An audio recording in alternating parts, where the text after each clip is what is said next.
I'm Claire Dawson, and if there was one thing my classmates had always associated me with, it wasn't my grades or the clubs I joined. I was simply the travel agency girl. My parents owned a respected travel company in Denver, Colorado, and ever since freshman year people assumed I could magically arrange dream vacations for half the price everyone else paid. They asked for free advice, free itineraries, free upgrades, and discounts that would have left my parents working for nothing. By senior year I had learned to smile politely, answer a few questions, and stay out of conversations about vacations whenever possible. Unfortunately, that strategy stopped working the morning after graduation. Before most of us had even made it home from the ceremony, our class president, Ethan Parker, created a group chat asking one simple question: where are we celebrating graduation? Within minutes hundreds of messages flooded the screen. Miami, Greece, Spain, Iceland, Europe. Someone even suggested backpacking through 5 countries in 2 weeks. I watched the messages appear without typing a single word because I already knew where the conversation would end. Eventually someone would remember my parents owned a travel company, and suddenly I would become everyone's unpaid consultant. Sure enough, Ethan messaged me privately a few minutes later. "Claire, your parents organize Europe tours, don't they? Could you ask them what a graduation package would cost? If enough of us join, maybe we can get a really good group rate." I sighed before showing the message to my parents during dinner. My father smiled immediately. He had spent more than 20 years leading tours across Europe before opening our agency, Summit Horizons Travel. My mother handled everything behind the scenes: airline contracts, hotel negotiations, insurance, emergency procedures, transportation permits, and every document that most travelers never even realized existed. I had practically grown up in that office. While other children spent summer vacations at amusement parks, I spent mine stuffing travel folders, checking passport copies, printing luggage tags, and listening to my mother repeat the same sentence over and over.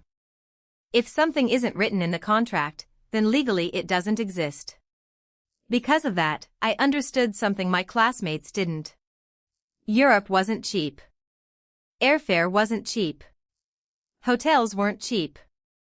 Tour guides, buses, insurance, entrance tickets, taxes, emergency assistance, and airport transfers all cost real money.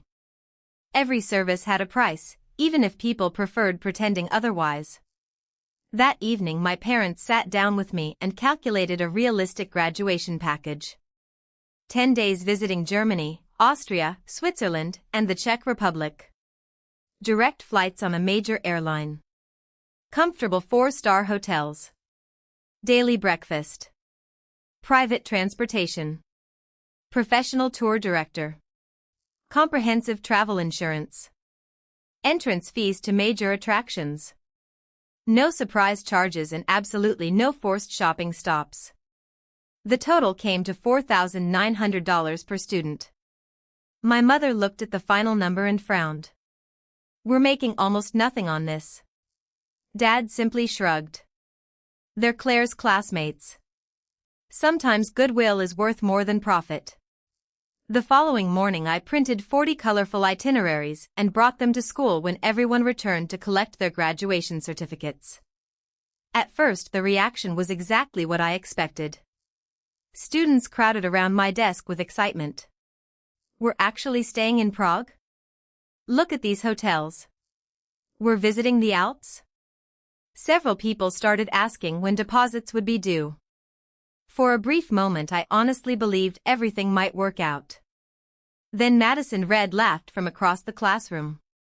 Madison had spent 4 years being the center of attention. She had flawless makeup, designer clothes, thousands of social media followers, and enough confidence to make everyone believe she knew exactly what she was talking about. She slowly stood up while holding her phone high enough for everyone to see. "Almost $5,000, she asked dramatically. "Claire, your family really knows how to make money." The room became strangely quiet.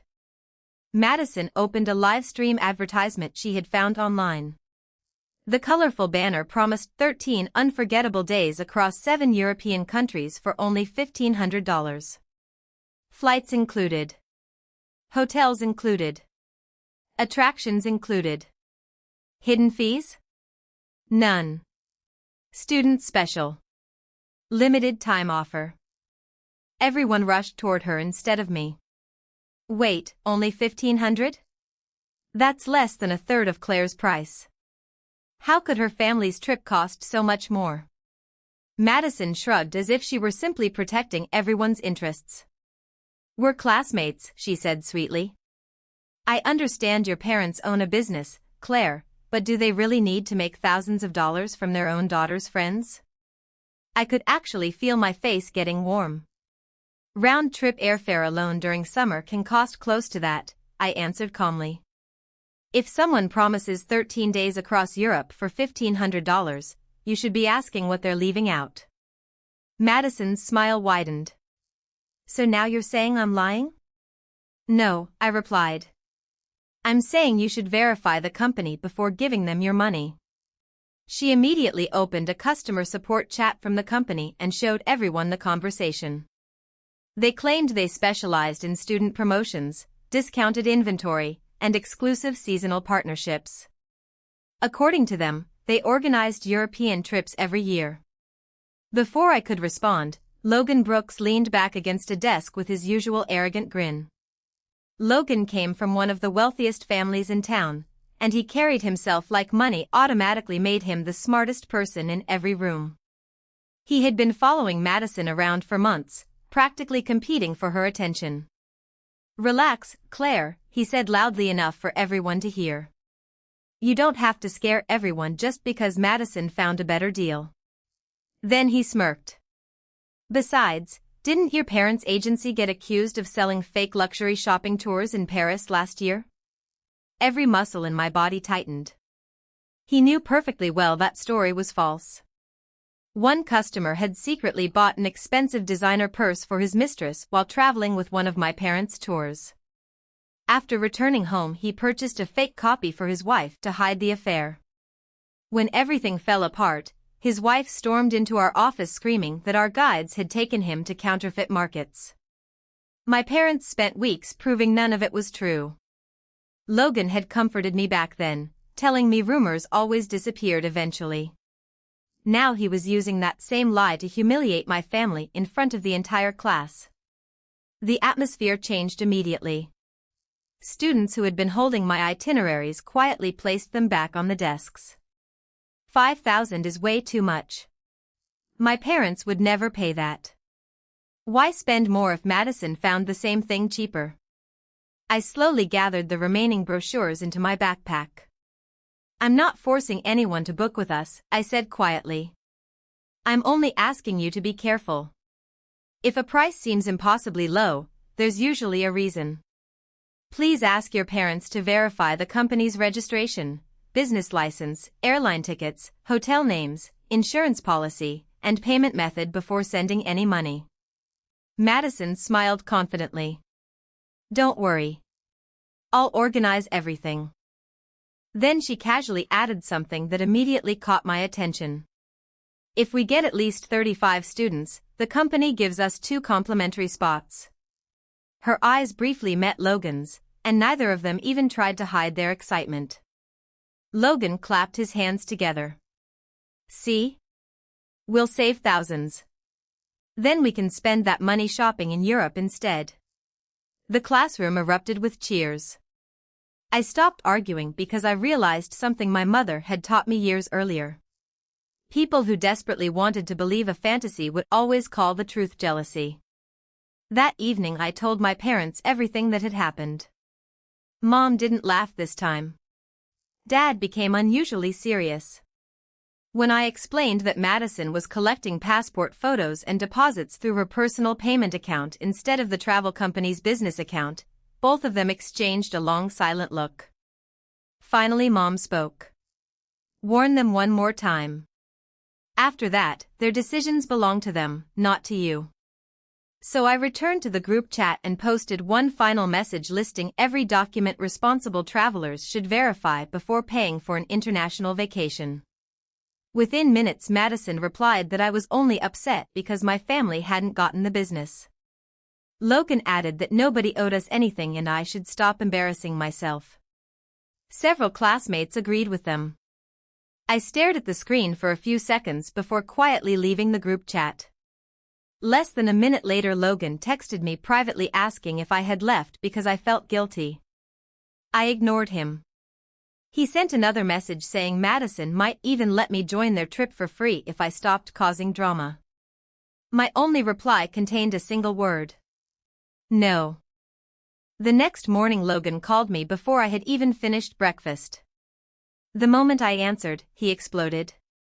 "What is your problem, Claire? They're literally offering you a free trip to Europe and you're acting like someone insulted you." I remained calm. "Have you talked to your parents about this company?" There was a short silence before he answered. "That's none of your business. Actually, it is when you're sending thousands of dollars through a live stream promotion instead of a licensed travel agency." He scoffed. "You're only jealous because Madison gets one of the free spots." His words confirmed exactly what I had suspected. "Not one," I corrected. "Two. If enough students register, one free place belongs to Madison and the other belongs to you." The silence that followed lasted several seconds. Then his voice became noticeably colder. "You think you know everything?"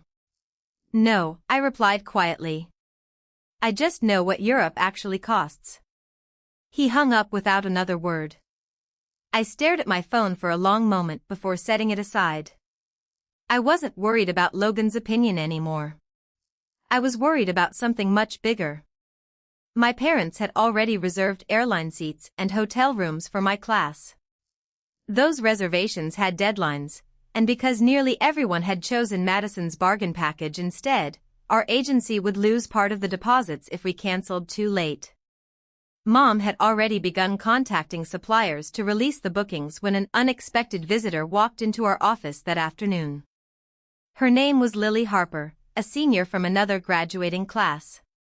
We had worked together on the school newspaper during sophomore year, and I remembered her as someone who never made decisions without doing research first. She smiled politely as she entered the office holding one of the itineraries I had handed out at school. "I heard your class rejected this Europe trip," she said. "Is it still available?" I blinked in surprise. "You mean, you're interested?" She nodded. "Actually, my entire homeroom might be. My parents looked over every detail last night. They said the price is completely reasonable considering everything that's included." My mother immediately invited her to sit down. Lily explained that several parents from her class had discussed graduation travel together. Unlike my classmates, they hadn't focused only on the final price. They had compared airfare, hotels, insurance, transportation, taxes, and emergency services. The conclusion had been unanimous. If they were sending their children overseas, they preferred paying for something reliable instead of gambling on unbelievable promises. "Our parents have one condition," Lily added. "Everything must be handled professionally." My mother smiled for the first time that day. "That's exactly how we operate." The following morning, 3 parents from Lily's class visited our office carrying notebooks filled with questions. They asked about medical emergencies, passport replacements, airline delays, hotel security, cancellation policies, insurance coverage, transportation schedules, and emergency contact procedures. My parents answered every question patiently, never rushing anyone. Eventually, one of the fathers apologized for asking so much. Mom simply smiled. "Questions never bother us. Silence does." People who ask questions usually avoid disasters. By the end of the week, 43 students from Lily's graduating class had officially booked the tour through Summit Horizons Travel. Every parent signed legal contracts. Every payment arrived through the company account. Every passport copy was stored securely. Emergency contacts were verified, insurance policies issued, airline reservations confirmed, and hotel confirmations printed. Coincidentally, their departure date matched the one Madison had chosen for my class's discount adventure. Departure morning finally arrived. Denver International Airport buzzed with excitement as families hugged graduates and took endless photos. My father stood beside the airline check-in counter holding his clipboard while calmly organizing Lily's group. My mother checked baggage tags one final time before handing each student a laminated emergency card containing hotel addresses, insurance information, emergency phone numbers, and flight details. Everything looked organized, professional, and surprisingly calm considering more than 40 teenagers were about to fly across the Atlantic. Lily walked toward me pulling a navy blue suitcase behind her. She tapped the emergency card hanging around her neck and laughed. "Your mom said if I lose this card she'll personally drag me back from Europe." I couldn't help smiling. She's probably serious. Dad checked Lily's passport, boarding pass, baggage tag, and emergency documents before nodding with satisfaction. "Perfect. Stay with the group after security." "Yes, sir," Lily replied playfully before joining the others. Watching everyone line up so smoothly made me feel proud of my parents. They had spent years building a reputation based on preparation instead of promises. Then I heard laughter echoing through the terminal. I didn't even need to turn around to know who had arrived. Madison's voice carried across the departure hall as she live-streamed everything to thousands of followers. "Europe, here we come," she shouted excitedly while filming herself in oversized sunglasses and an expensive white tracksuit. Behind her walked nearly my entire graduating class dragging colorful suitcases and wearing identical travel pillows they had obviously purchased for social media photos. Logan walked confidently beside her carrying only a designer backpack and an expression that practically screamed victory. The moment he noticed me standing near my parents, he grinned. "Still time to switch groups, Claire. Maybe we'll let you experience affordable travel after all." Several classmates laughed. Madison pointed her camera toward me. "Don't tease her. She's probably here to see how people travel without spending $5,000. I ignored both of them. Beside me Lily quietly whispered, "They seem incredibly confident for people I've never seen checking a single document." My mother didn't even glance in their direction. She simply continued helping our students attach baggage tags. Madison's group lined up a few counters away at the same airline. That's when everything started to unravel. The airline employee scanned Madison's passport before asking for her boarding pass. Madison confidently displayed a QR code on her phone. The employee scanned it once. Nothing happened. She tried again. Still nothing. Madison laughed awkwardly while continuing her live stream. Technology always acts up at airports. The employee frowned slightly. "Do you have your ticket number?" Madison opened a PDF and handed over her phone. The woman studied the document carefully before looking back at her. "This isn't an airline ticket." Madison blinked. "It says confirmed." "It says reservation request received," the employee corrected gently. "That isn't the same thing as a ticket." Logan leaned over the counter. "Can you search under the group booking?" The employee typed several names into her computer before shaking her head. "There isn't a ticketed group under this company for today's flight." Conversations around them slowly stopped. One student stepped forward and offered his own confirmation email. The result was identical. Another tried. Then another. Every QR code produced the same response. Finally, the airline employee looked at the growing crowd and spoke clearly enough for everyone nearby to hear. "These documents are itinerary requests. They are not valid boarding passes." Logan's confident smile disappeared for the first time in years. "But there are barcodes." The employee looked at him with remarkable patience. "Sir, a barcode doesn't automatically create an airline ticket."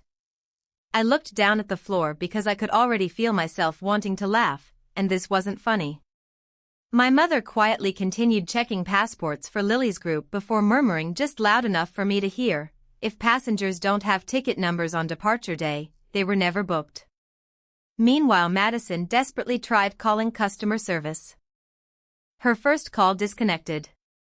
The second never reached a representative. The third opened an online chat. She typed frantically while trying to keep smiling for the handful of viewers still watching her live stream. Suddenly the color drained from her face. Logan leaned closer. "What happened?" Before Madison could hide the screen, one of our classmates read the message aloud. "Due to international supplier adjustments, all travelers must pay an additional release fee of $2,700 before airline tickets can be activated. Hotel assignments will be confirmed after payment is received."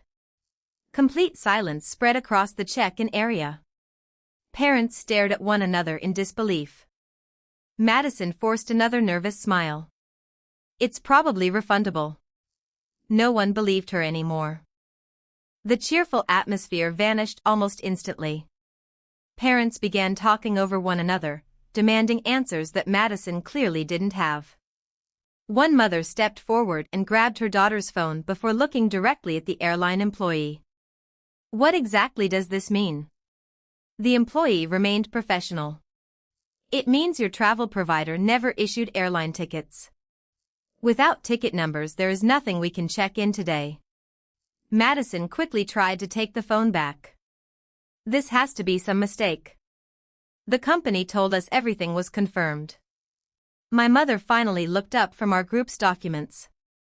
She exchanged one quiet glance with my father before walking toward the anxious parents.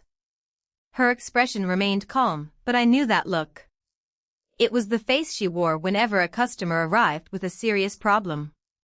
One father recognized our agency's logo on her jacket and asked, "Can you please look at this? Maybe we're misunderstanding something." Madison immediately protested. "We don't need their help." Nobody listened to her. My mother accepted the printed itinerary and read every page carefully. The silence around her felt heavier than all the shouting had moments earlier. Finally she looked up. "There is no registered seller of travel license listed here." The parents stared at her blankly. She continued turning pages. "There is no legal business address. No insurance policy number. No confirmed hotel list. No airline ticket numbers. The contract doesn't even specify where the payments were sent." Someone quietly answered from the back, "We paid through Madison." Every head turned toward her. She swallowed nervously. "The company asked me to collect everyone's deposits first because it was faster." My mother's voice stayed calm, but it became noticeably firmer. "So every family transferred thousands of dollars into a personal account instead of a licensed business account?" Madison hesitated before nodding. One mother covered her mouth with both hands. "My husband and I sent you almost $6,000. Another father added, "We paid for our twins." Someone else whispered, "She has copies of all our children's passports." The word passports instantly changed the mood. My father stepped closer. "Has anyone verified where those passport copies were uploaded or stored?" Nobody answered. Several parents suddenly looked genuinely frightened. Logan stepped protectively in front of Madison. "Everyone needs to calm down. She didn't scam anybody. She trusted the company too." My mother handed the paperwork back without raising her voice. "Trust isn't a legal protection." One of the fathers looked completely lost. "Can your agency help us?" Before my parents could answer, Madison interrupted again. "They're only enjoying this because nobody booked with them." I had remained silent long enough. I pulled out my phone and opened the screenshots I had saved from our class group chat. First came the warning I had posted about verifying business licenses, payment accounts, airline tickets, hotels, insurance, and contracts. Then came Madison's reply accusing me of being jealous because my family had lost the business. Next appeared Logan's message telling me to stop embarrassing myself. Finally, I turned the screen toward the nearest parents. We already tried to help. Nobody laughed this time.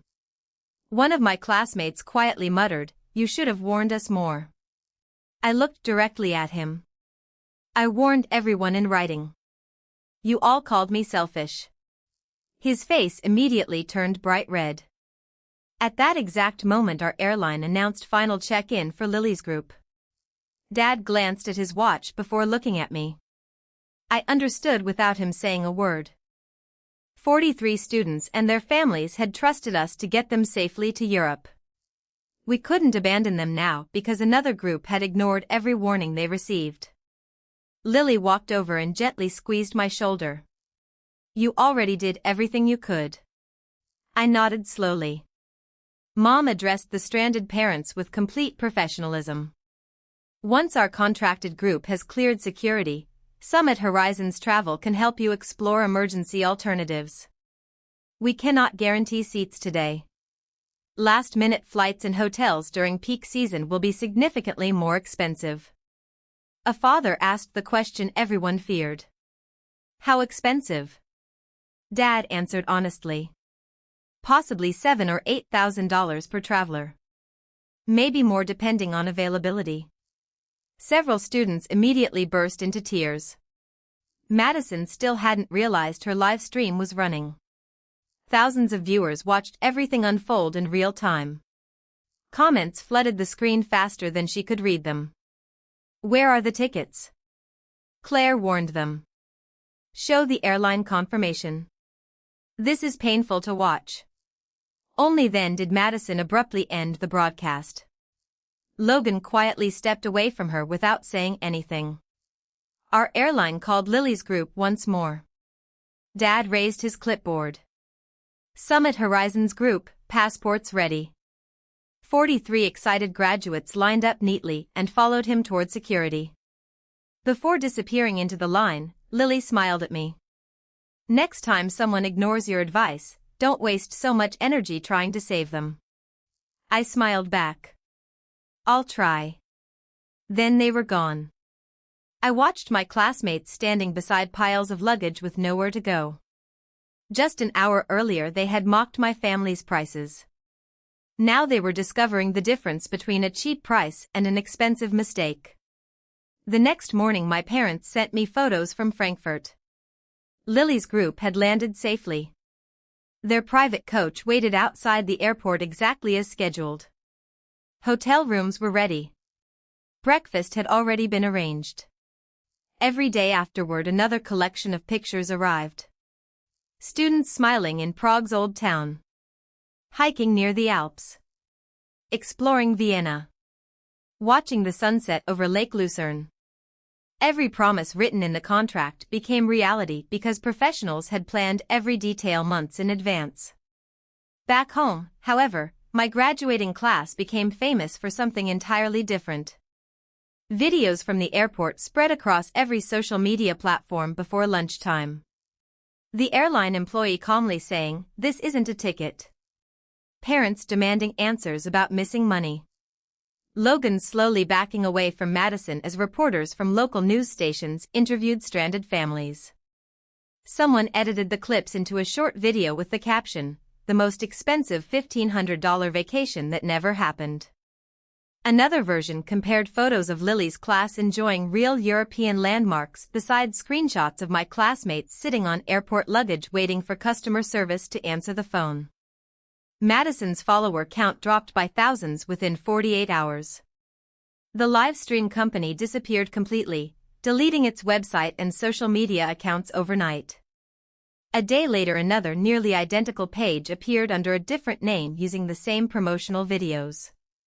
My mother simply shook her head. Scammers change costumes faster than actors. Several families contacted their banks hoping to recover their money. Some managed to freeze transactions. Others weren't so lucky.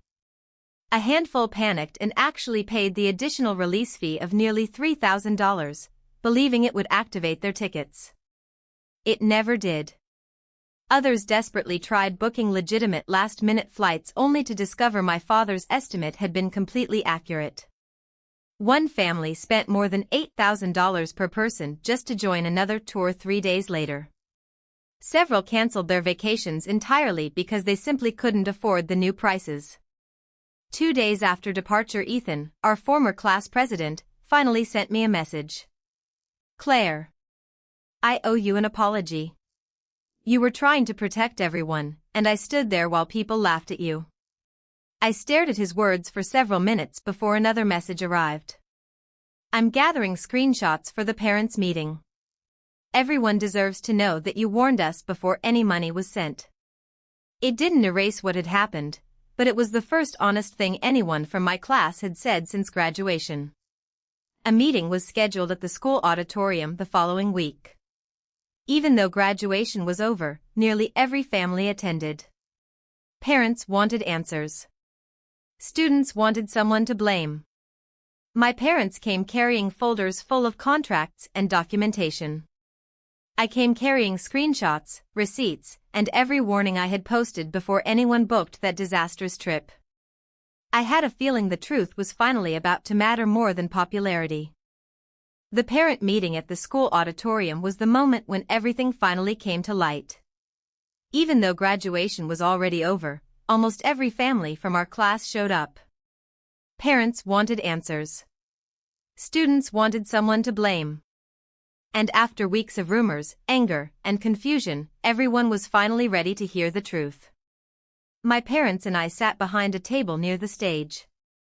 My father had organized every document in perfect order, while my mother carried folders containing contracts, payment records, and travel information. I brought my laptop filled with screenshots of every conversation from the day I first warned my classmates. Madison arrived looking completely different from the confident girl who had promised everyone a luxury European adventure for a fraction of the cost. Her perfect image was gone. No makeup, no camera, no confident smile. She sat quietly beside Logan, who seemed determined to avoid looking at anyone. The parents' committee leader stepped forward and opened the meeting. "Tonight we need to understand exactly what happened with the graduation trip, where the money went, and whether Summit Horizons Travel had any connection to this situation."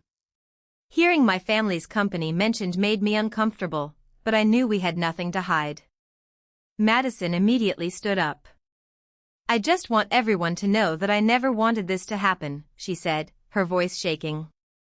"I trusted the company too. I didn't know it was fake. I'm a victim as well." Some parents looked uncertain. For a moment, I could see that people still wanted to believe her. Then I connected my laptop to the projector. The first image appeared on the screen, the original graduation itinerary my parents had created. 10 days in Europe. 4 countries.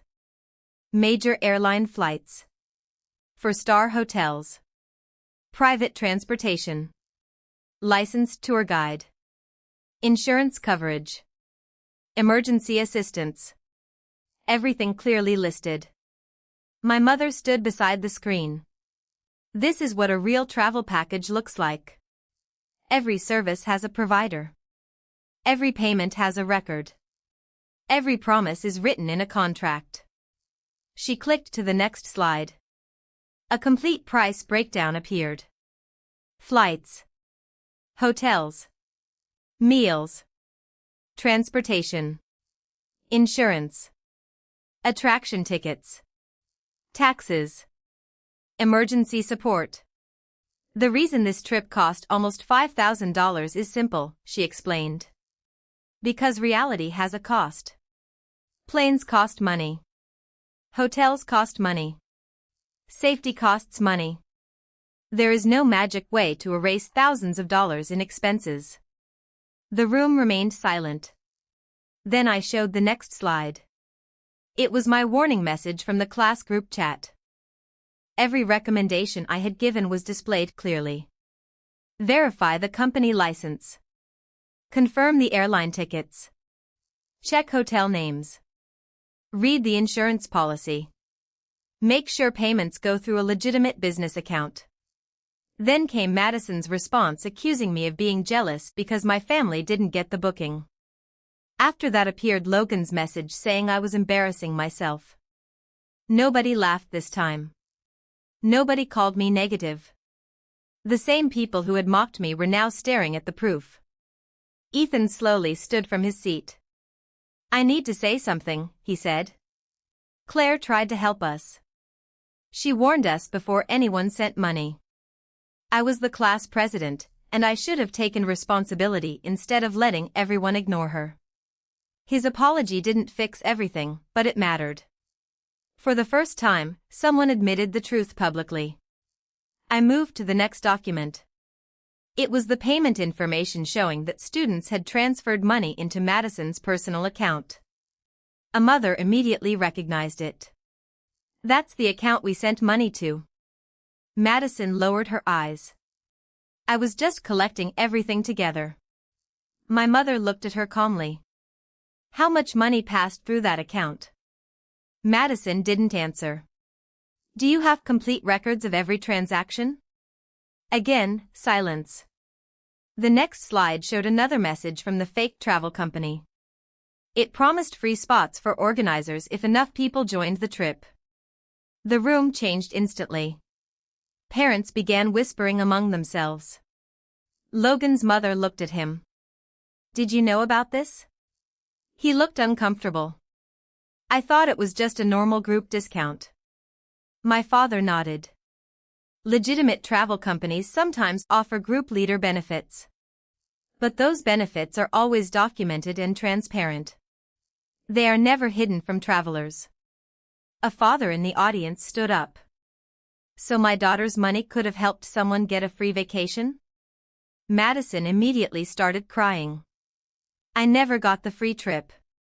A voice from the back answered calmly. It was Lily's mother. "Because there was never a real trip." She held up a photo of Lily's class standing in front of a European landmark. Everyone looked at the picture. Those students had actually traveled. They had actual tickets. Actual hotels. Actual guides. Actual memories. The contrast was impossible to ignore. Logan suddenly stood up, frustrated. "Why is everyone acting like Madison is the only one responsible? We all chose the trip." I looked at him. Yes. Everyone made a choice. But some people helped convince everyone that ignoring the warning was a good idea. I opened one final folder. On the screen appeared the old rumor about my parents' agency that Logan had spread in front of the class. Then below it was his private message to me months earlier saying that people were lying and I shouldn't worry. The room became uncomfortable. His own words exposed him. His father looked at him. "You knew that rumor wasn't true?" Logan didn't respond. "It was just a joke," he finally whispered. My mother looked directly at him. A joke is usually only funny to the person who isn't hurt by it. I turned toward Logan. "When that rumor protected me, you admitted it was false. When it helped you attack me, you repeated it." He had nothing left to say. By the end of the meeting, the decisions were clear. Families would report the fake travel company. Banks would be contacted about possible payment recovery. Madison would provide complete transaction records. The school would review the situation. My parents agreed to help families prepare documents, but they refused to accept blame for something they had warned everyone about. After the meeting, Madison found me in the hallway. She wasn't holding a phone. She wasn't recording. She wasn't performing. She just looked exhausted. "Claire," she whispered. "Can you please help me? Everyone thinks I'm a terrible person." I looked at her quietly. "Did you check if the company was licensed?" She looked away. "No." "Did you tell everyone about the free spots?" Silence. "Did you accuse my family of trying to make money from our classmates?" Her eyes filled with tears. I was embarrassed. I shook my head. "No, Madison. You were confident because everyone was listening to you. You didn't think you could be wrong. A few seconds later, Logan approached us. Claire, this is affecting my future. My father is angry. My internship could disappear. Can you at least tell people I didn't know? I stared at him. You knew enough to spread a lie about my family. You knew enough to convince people not to trust me. You just didn't know enough to question a deal that benefited you. He looked away. I walked past both of them. That night, I sat in my parents' office surrounded by old travel photos and postcards from places they had spent decades helping people discover. For the first time in weeks, everything was quiet. I still feel bad, I admitted. People lost money. My mother looked at me. You warned them. Maybe I should have done more. My father smiled gently. You can offer someone a map. You cannot force them to follow it. My mother nodded. Helping people doesn't mean carrying the consequences of every decision they make. Those words stayed with me. When Lily's group returned from Europe, the difference between a real trip and a fake promise became even clearer. Parents hugged my family at the airport. Students showed pictures from castles, mountains, museums, and streets they had dreamed about visiting. They had memories because their parents chose preparation over fantasy. Reviews for Summit Horizons travel appeared everywhere. People praised the organization, honesty, communication, and safety. Meanwhile, Madison's reputation continued to fall. Her apology video received thousands of comments asking for ticket numbers and refunds. She deleted it shortly after posting. Logan quietly disappeared from social media. The confidence they once had was gone. Months later, another school contacted my parents about planning a graduation trip. During the first meeting, parents asked dozens of questions about contracts, insurance, emergency procedures, and payments. My mother smiled and answered everyone. We love questions, she said. Questions keep people safe. I finally understood that being known as the travel agency girl was never something I should have been ashamed of. My parents didn't sell cheap dreams. They provided real experiences built on trust. Madison promised Europe for $1,500 because she wanted everyone to believe in a fantasy. My family charged more because they understood reality. And in the end, the truth was the only thing that never needed a discount.